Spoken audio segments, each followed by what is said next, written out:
Magandang araw po sa lahat. Ako po si Brigadier General Johnny Macanas, Armed Forces of the Philippines, retired, the Vlogging General. Welcome po sa ating channel.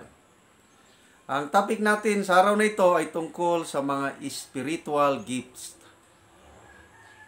Sa pag-discuss ko ng topic na ito, gusto kong gawing background or opening topic yung nangyari kahapon, yung latest na video uploaded ko, yung biglang mga strangers pumasok dito sa aming bahay na hindi ko alam.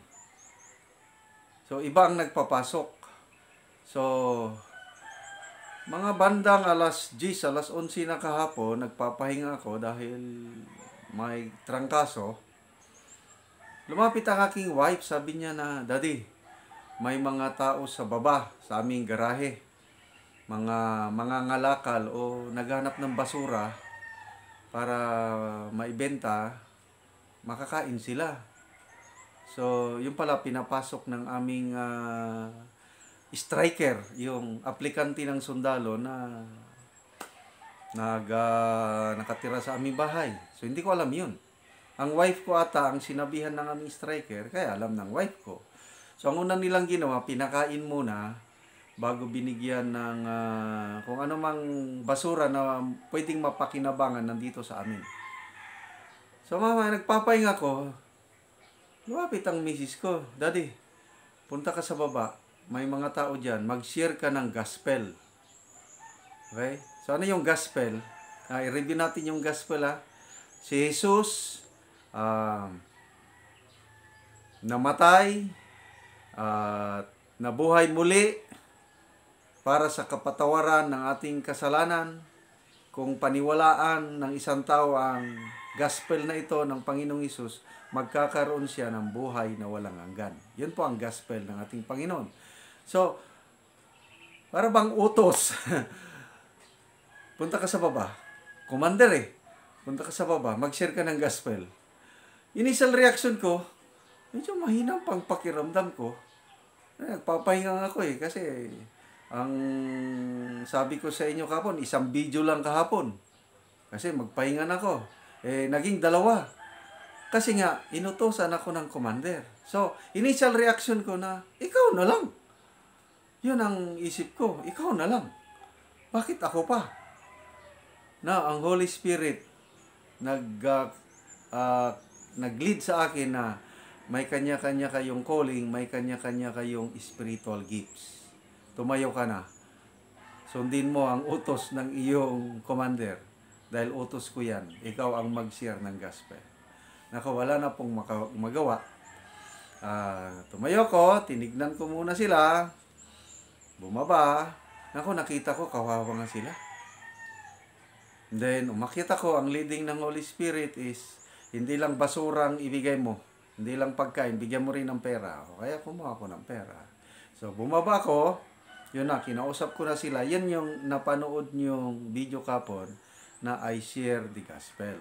Okay, so, iba ang spiritual gift ko, iba rin ang spiritual gift ng aking wife.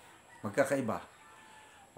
Although may similar gifts kami, may diferensya din. Okay? Kasi lahat ng believers, lahat tayo na naniniwala kay Panginoong Hesus, lahat tayo nga tumanggap kay Hesus as Lord and Savior, lahat tayo may spiritual gifts. Kaya i-discuss ko ito, baka hindi nyo alam na may regalo kayo, spiritual gift. Dapat alamin mo yan, tanggapin mo at gamitin mo. Kasi kung hindi mo gamitin, sayang ba?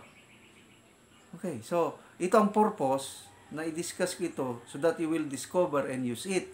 What's the purpose? Bakit ang Diyos o ang Holy Spirit nagbigay sa atin ng spiritual gifts? The purpose is to build His church. Okay, what do I mean with this church? Hindi yung mga relihiyon, iba-ibang relihiyon nga na-establish ngayon. Ito yung unseen, universal church of Christ. Okay? Hindi naka-registered sa sect. Itong Church of Christ. Yan. Iba-ibang denominasyon. ang panggagalingan ng members ng Church of Christ na sinasabi ko. Yung purpose ng spiritual gifts is to build the Church of Christ. So, hindi yung Church of Christ nga na-register sa SECA. So, I hope that I made it clear, wala akong dinadalang relihiyon. But, merong simbahan ni Kristo. Okay? So, to build us up, to help one another, para mag-expand ang kingdom ng Diyos dito sa lupa, kasi may kingdom din ni Satanas. Itong lupang ito, earth, kingdom ni Satanas ito. So, naglalabanan ng Diyos at Satanas sa pag-build ng kingdom. So, this spiritual gifts is to build the kingdom of God here on earth. Okay? So, ang mga spiritual gifts na mababasa natin dyan sa Romans chapter 12, verse 6 to 8. Another verse.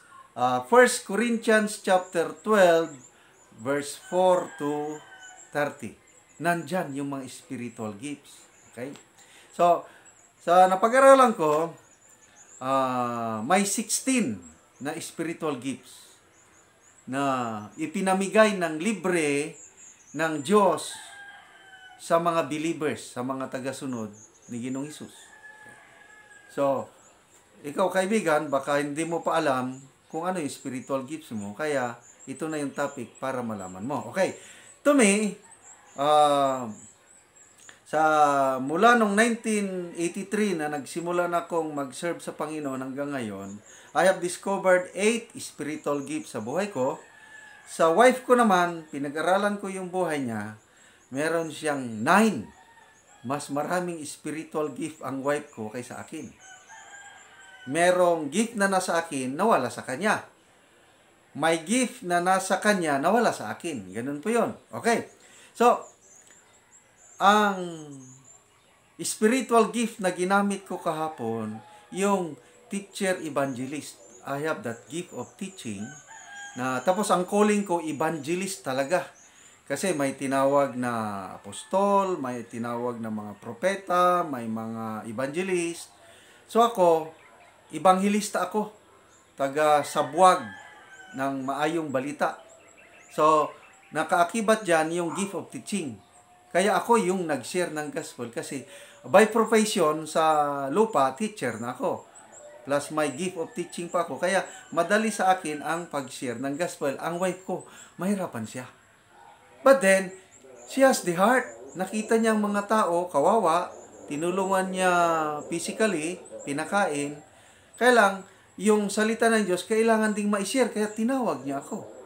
So, kahit wala siyang gift of teaching or hindi siya tinawag na evangelist, nandun yung puso niya, kailangan masira ng gospel yung mga tao. Kaya, inutusan niya ako. Ako naman, na sumunod. Okay. So, yun ang una kong gift, teaching, evangelist. Pangalawa, giving. Yung magbigay. So, may vlog na ako tungkol sa giving, yung sacrificial giving. Leadership. Of course, I'm a soldier, I'm a general. Hindi ako magiging general siguro kung wala akong gift of leadership from God. Wisdom. Yung iba, nagko-comments, to God be the glory nga, Sir, ang galing-galing mo, ang galing-galing mong magpaliwanag. Sinasabi ko, hindi ako ang magaling. Ang magaling ang Diyos, ang magaling ang Holy Spirit. Bakit ako nakakapagpaliwanag ng ganito? Because I have a gift of teaching. Bakit ko mahimay-himay yung salita ng Diyos? Bakit ko may mga spiritual insights na nakikita ko? That is a gift of wisdom. Okay? Then knowledge. Yan. Kaakibat, magkadugtong na yan yung knowledge, wisdom, and teaching. Di ba na? Faith. I also have that gift of faith. Yung paniniwala ba na kahit hindi pa nakikita, naniniwala ng mangyayari. Example ngayon, yung water system project ng Vlogging General Channel sa mga Talaan Big Tribe, I have that gift of faith na kahit wala pang income ng Vlogging General Channel, by faith, sisimulan na ang project. Okay? So that's gift of faith. Helping others. And then, the greatest gift of all, nasa 1 Corinthians chapter 13, is the gift of love. Yan ang maimportante sa lahat na spiritual gift, yung gift of love. So, I have 8. Ang wife ko, may gift of exhortation. So, wala sa akin yan. Ano yung exhortation? Yung pampadasig. Ano sa Tagalog ang pampadasig? Pampa-encourage ba? She's an encourager. Ako, hindi masyado. Kasi kami sa training namin sa sundalo, you should motivate yourself na go, go, go. Mission, mission lang talaga. Not so much, I'm not so much as a motivator. Ang aking wife, yan ang kanyang exhortation or motivator. Okay? She has also that gift of giving. She has also that gift of faith. Number 4, sa kanya, nawala sa akin, is spiritual discernment. Siguro, yung intuition ng mga babae, yung sixth sense ba yun? Yan, magaling ang mga babae yung sense nila. Kaya ang mga babae, nararamdaman nila kung ang husband nila nangangabit kasi nandyan sila. May sentido kumun ang mga babae. So, ang wife ko is spiritual discernment. Ako, hindi masyadong, meron din ng konti, mas advance ang spiritual discernment ng wife ko. Yung makilala niya yung totoo at hindi, yung nanluloko at hindi. Okay? Spiritual discernment, that's a gift. Helping others. Yan, parehas kami. Magtulong sa kapwa. Administration. Gift of administration. Yung bang i-manage mo ang affairs ng bahay, i-manage mo ang affairs ng church, yung basta, wala ako niyan, yung gift of administration. Ang wife ko, meron. And then, meron din siyang gift of wisdom. Meron siyang gift of ministry. Ano yung ministry? Serving one another, especially sa church. Ang wife ko, ang calling is body ministry. Different churches, encourage niya to support one another. Ganon. And then, she has also that gift of love. Okay? So, yun po, ang mga spiritual gifts na sa aming mag-asawa. Ang wala sa amin, sa 16 na spiritual gifts na record sa Biblia, yung gift of prophecy. Ano yung prophecy? Yung mag-preach ka ng salita ng Diyos. Yung pare, yan, mag-preach o mag-sermon. Pastor, ministro, mag-preach sa pulpito. Wala kami yan. I'm not a preacher, I'm just a teacher. Okay? So, my gift of prophecy. Next, may also gift of healing. May mga tao na binigyan ng regalo ng Diyos na ilay hands lang nila ang masakiton, magagaling. So, sa amin, wala. I hope sa inyo, meron kayo. Nako, ang gandang gift ito. Yung, ano mo lang. Meron ding gift of miraculous power.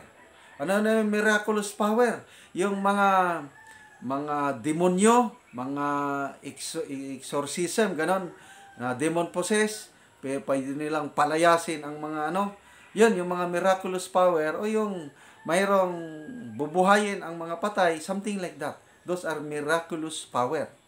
And then, merong gift of tongues. May magsasalita ng kung ano-anong dila, mamaya i-interpret.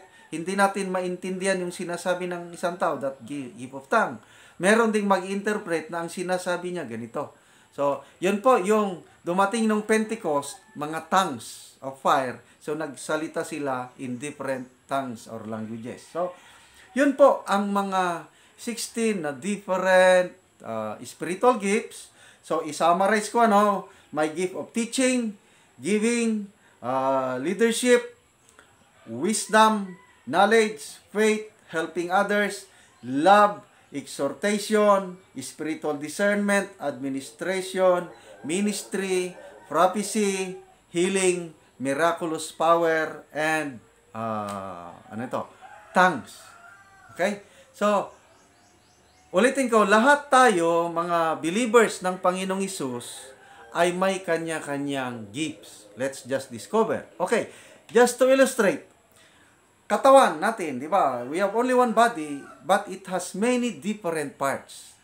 Iba ang tenga, iba ang function niya, ibang mata, different parts. But they serve one body. Ganon din po ang Church of Christ, ang iglesia ng Panginoong Hesus, yung buong sanlibutan na mga niligtas niya, na mga followers niya, may kanya-kanyang role tayo. Okay? So, hindi lahat preacher. Hindi lahat evangelist. Meron ding taga-bigay. Meron ding taga-dasig o ano. Kagaya ng body, hindi naman puros kamay na lang. Puros bunganga. So, different parts, different function, serving one body. Ganon din ang spiritual gifts, iba-ibang gifts na binigay ng Panginoon sa bawat believer para ang church ng Panginoon ay lalakas at mag-expand. Okay, that's illustration on the body. Another illustration sa armed forces. Ako bilang sundalo. So sa armed forces, merong army, may Navy, Marines, may Air Force. So tatlong branch of service, kanya-kanyang function lang, kailang lumalaban as one against the enemies of the state. Kaming mga army, we fought on land. Ang Navy, sa dagat. Ang Air Force, sa hangin. So, iba-ibang branch of service, but we link.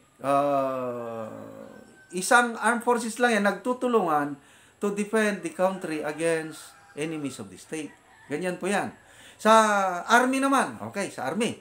Sa Army, may tinatawag kami na military occupational specialty. Ano yon?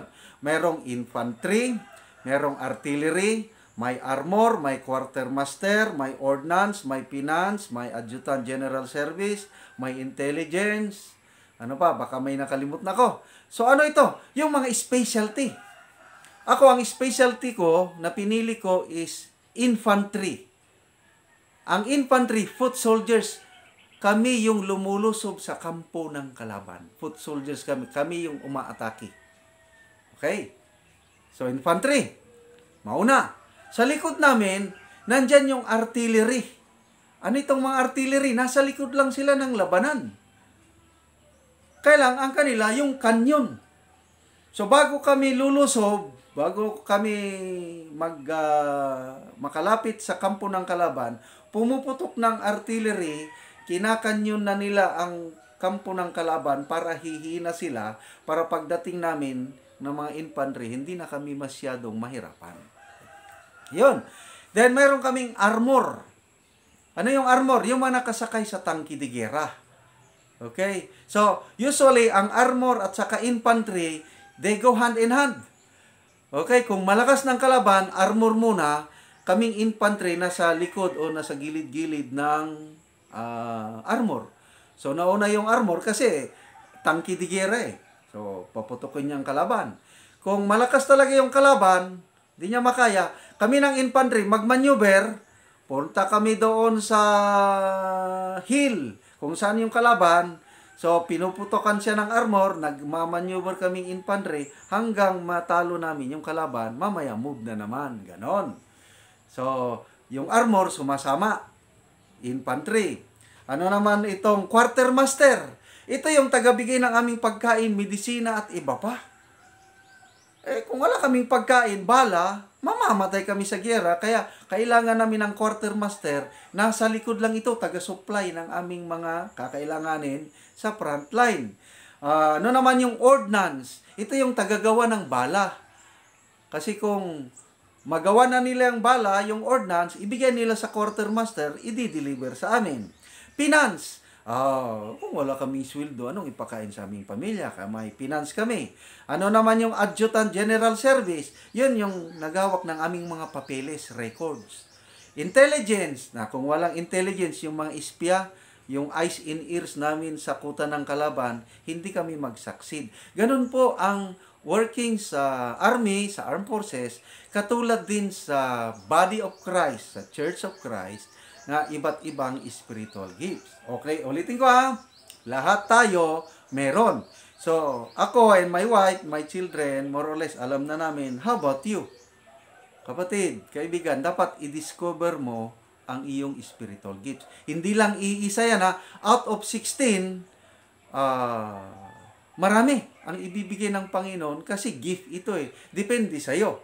How will you discover? Ang experience ko, ganito. Ma-discover mo ito once you surrender your life to God. Ipapakita niya na. The more you surrender your life, hanggang total surrender, the more you discover kung ano pala yung spiritual gifts mo. Kaya ang secret nito is, yung everyday, Lord, I surrender my life to you. Oh, Lord, Lord, I offer my life to you. Everything I've been through, use it for your glory. Lord, I offer my days to you. Yun ang sikreto. Yung everyday na isurrender ang buhay, i-offer ang buhay sa Panginoon. Then, use me for your glory, O God. The more that you do that, every day of our Christian life, the more you will discover your gift. Kasi nga, gusto ng Panginoon na i-glorify ang kanyang sarili through your life and my life.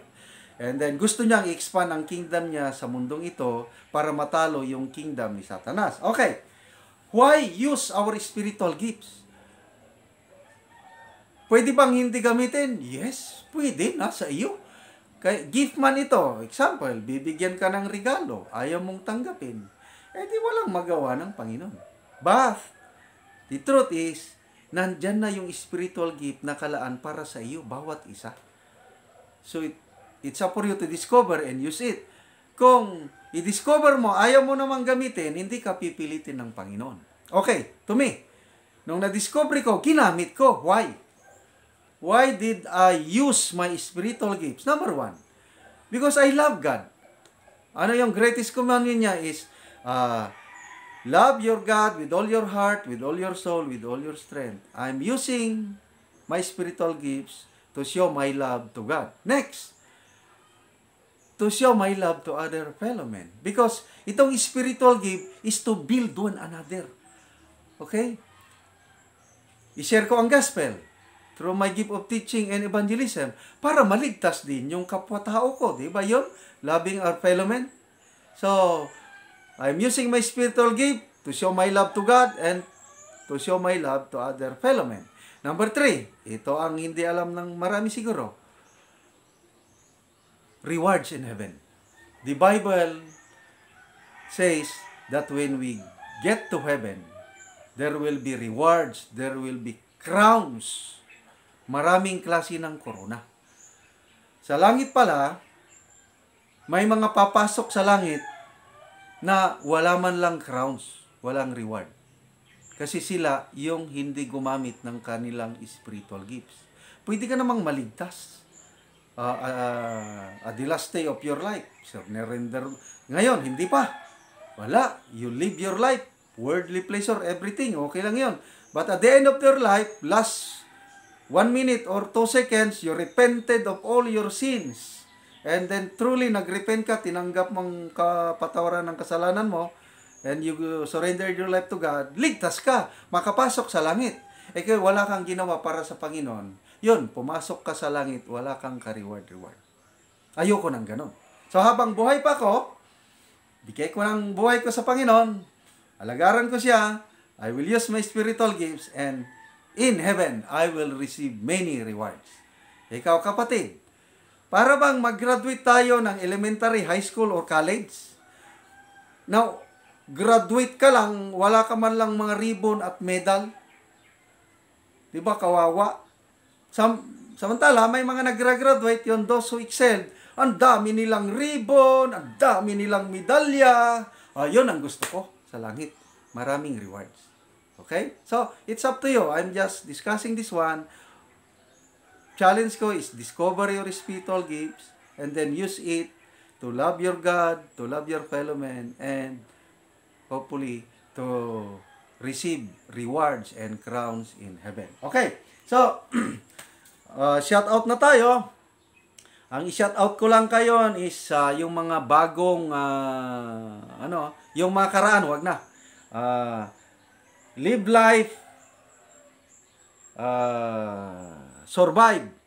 Jesler Kiambao, John Lucina, Joselito Dagang, Shirley Macanas Manansala, Lisa Takdal, Warlito Macanas Sr., and Merivina Maribuhok.